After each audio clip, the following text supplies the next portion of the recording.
Vandinha, o ano está acabando. Sim, Como foi alguns esse ano pra dias. você? Como foi esse ano para você? Esse ano, para mim, 2024, ele foi um ano muito bom em relação à prática de trabalho, dia a dia. Mas foi um ano, assim, muito dificultoso em termos de conhecimento. Foi um ano, assim, de muito crescimento. Mas eu costumo aprender muito com a dor, sabe? Tem muitas coisas que eu poderia ter feito durante anos, né? E fui deixando. Empurrando com a barriga? Assim? Isso, empurrando com a barriga, tapando o sol com a peneira, enxergando muitas coisas. Por que a gente faz isso? Às vezes é medo da mudança? Medo. Porque é cômodo pra gente seguir do jeito que tá? Medo, comodismo. Eu acho que no meu caso é mais o comodismo, né? Então você tá enxergando ali várias coisas, são decorrer de anos você enxergando diversas coisas. E acho que exatamente a palavra correta é o comodismo. Mudar vai demorar muito, corrigir vai demorar mais ainda, então vou levando. E esse ano, não só para mim, que eu acredito que para muitas outras pessoas, foi um ano de muita descoberta, onde você teve que aprender, renovar a situação da tua vida, ou de hábitos que ali repetitivos estavam te incomodando muito, para mudar. Mas como foi um ano regido, né, por Omulu, né? Saint-Germain é o dono da transformação, o dono da mudança, né?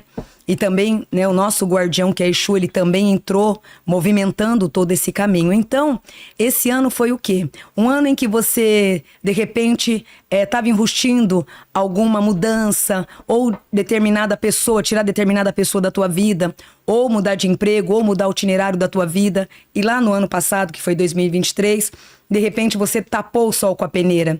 Esse ano, aqueles que tentaram fazer isso, inclusive eu, Vandinha, né? Foi assim os que mais apanharam. Porque ele fez você limpar a casa sem perguntar se estava doendo ou não.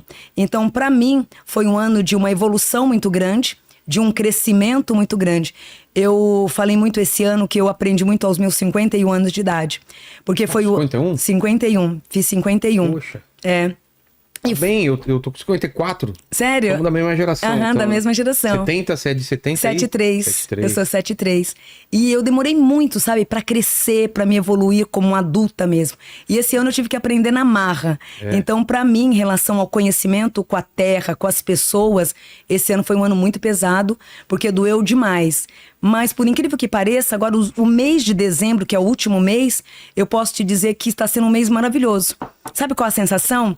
Que eu saí de uma guerra, onde eu fiz toda a faxina necessária e me tornei uma mulher mais forte ainda. Toda mudança é válida, né? É válida e ela, claro que ela gera atrito, gera desgaste, não tem como, né? Sim. E tem gente que adia isso a vida inteira, né? Foi o que eu fiz, eu adiei a vida inteira. Né, a vida inteira, pra não machucar, pra não ferir, pra não machucar o outro, sempre pensando no outro, né? Sempre pensando. E esse ano, tipo assim, Vandinha, não vai poder, filha, você vai ter que pensar em si própria. E o pensar em si própria foi um ano de sangramento, né? Com o meu lado emocional, com o meu eu. Né? Eu com eu mesma. E é uma coisa que você frisou que eu achei muito interessante, e eu penso também muito dessa forma: o teu ano vai ser do jeito que você quer que ele seja. Porque eu acredito nisso. Eu também tenho isso muito, por mais que eu seja uma pessoa muito espiritualizada, eu acredito muito nisso, porque é o otimismo. É o pensamento positivo. Então, de repente, 2025 pode ser o melhor ano, porque são orixás fortes que vai estar regendo. É um ano de criatividade, é um ano de transformação. Mas a sua palavra foi muito sábia, porque se você não tiver a crença, o acreditar e o lutar pelo que você quer, a palavra que você usou... o primeiro passo é nosso, né? Exatamente. Então, eu gostei muito da sua primeira frase, porque é bem isso. Se todo ser humano pensasse dessa forma, com certeza metade do caminho... A tua palavra usando já estava... Eu acho que Deus faz o resto, mas você tem que começar, né? Exatamente. Deus te dá a direção. Se você tá no meio de uma tempestade, mas você tem que remar, você tem que fazer alguma coisa para sair do lugar, né? Exatamente. E eu queria saber do teu começo, né? Como que foi essa descoberta? Quando você descobriu que tinha essa habilidade, né? Foi bem pesado, bebezão, porque assim... Bebezão é muito bom. Olha, eu gostei, ô Fabi. Bebezão, hein? Apesar que bebezão é muito a cara do Tuti, né? Tem cara de bebezão, né? Tem cara de um bebezão, né? Ô, bebezão. Nele, Você viu como ele gostou quando deu a blusa pra ele? Parecia um bebezão todo. Parece aquela... Eu vi a felicidade do olhar. Ah, bebezão. Eu vi a felicidade. Gostei do bebezão. E é isso, é uma criança, né? Você é uma alma muito do bem. Você é uma vidente? Sou uma palavra vidente. certa é vidente? Uhum. A vidente Vidência é o quê? Vidência e audição. É você... Um exemplo. É uma habilidade? É um dom espiritual.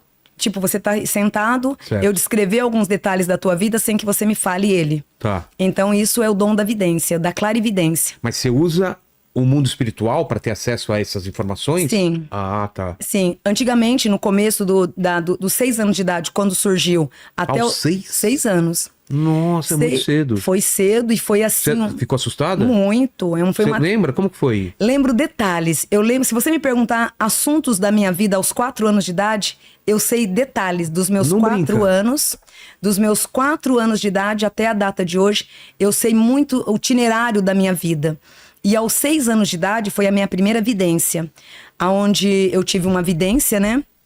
De um senhor alto com uma criança. E aquilo ele foi se aproximando de mim e disse pra mim, não se assuste. A partir de hoje, eu passo a ser o seu mentor. Isso foi um sonho ou foi uma visão de olho aberto? Uma visão de como se tivesse aqui todos vocês aqui de olho aberto. Aí eu peguei e comentei com a minha mãe, menina, você tá ficando louca. Eu vou falar pro teu pai te internar, que agora você tá ficando louca. Falei, mãe, eu vi. Ele disse que agora ele vai ser meu mentor. Imagine isso numa família católica. Nossa. Então, a minha mãe já logo, que eu tava vendo demônio, que eu tava perturbada. Levar pro padre. Sim, exatamente. Chegou e padre na minha casa, tudo. E eu sempre fui uma criança muito imperativa, né? Naquela época, uma criança atentada, né? De movimentos, de ação. Então, pra minha mãe, naquela época, eu tava literalmente demoniada. Então, aquela vidência foi uma das primeiras e depois foi surgindo mais. Então, isso foi aumentando cada dia mais. As cenas piores foi as dos 6 até os 12 anos, porque não era uma vidência que você podia controlar ela, né? Eu narro muito essa senhora, hoje eu considero e sei que ela é literalmente um obsessor, porque essa senhora, ela aparecia pra mim todas as noites. Então, quando eu ia dormir, por volta da meia-noite e meia, ela vinha, literalmente, ela puxava o meu cobertor, a ponto de eu ficar sem ele. Para, que medo. Por Deus. Ô, Kratos. Por Deus. Acontece isso contigo, velho? Nossa, eu não tenho, a coberta você se esconde, né? Aí não tem o que fazer. Por que a gente se esconde na coberta? Como se deve ter alguma proteção. Os espíritos, o demônio não consegue atravessar, né? A gente viu que não funciona, né? Ele puxa. Puxou. Nossa. E aquele eu sem coberta. Aí dormíamos em 3, né? Sei. Aí eu imaginei, é uma das minhas irmãs, porém todas dormindo. Aí eu eu puxava. De volta. E aquela tremedeira, e isso era todas as noites.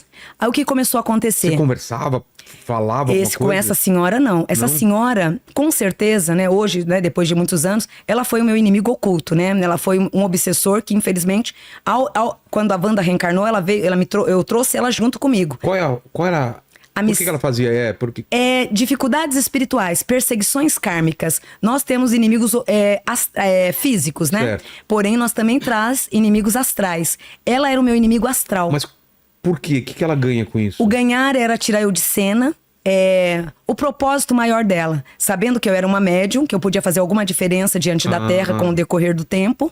Tentar tirar você fora de cena. E a brincadeira foi longe, porque eu passei a não dormir mais durante a noite, então de manhã ir pra escola com sono. Então a minha vida se tornou um inferno muito grande. Com sua mãe? Eu reclamava, mãe, ela apareceu. Aí eu ia pro quarto, porque toda criança vai pra onde? Pra cama dos pais. Vai pro teu quarto, né? Vai pra lá. Então era aquele inferno o tempo inteiro. Então a minha infância ela foi muito conturbada. Em relação às amizades, não tive amigos. Porque, você não vai poder brincar com a filha da macumbeira. Coitada da minha mãe, ela nem era. Minha mãe era católica, né? Porque com os amiguinhos, tem 3 amiguinhos, você não vai dar o brinquedo pro outro? Não, Wandinha, só tem eu e você. Não, tem outro amiguinho aqui. Mãe, a Wandinha tá vendo 3 amiguinhos.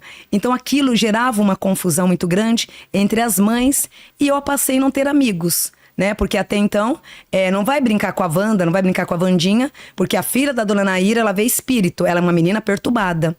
Aí o que eu optei? Eu optei para começar a trabalhar aos 7 anos e meio.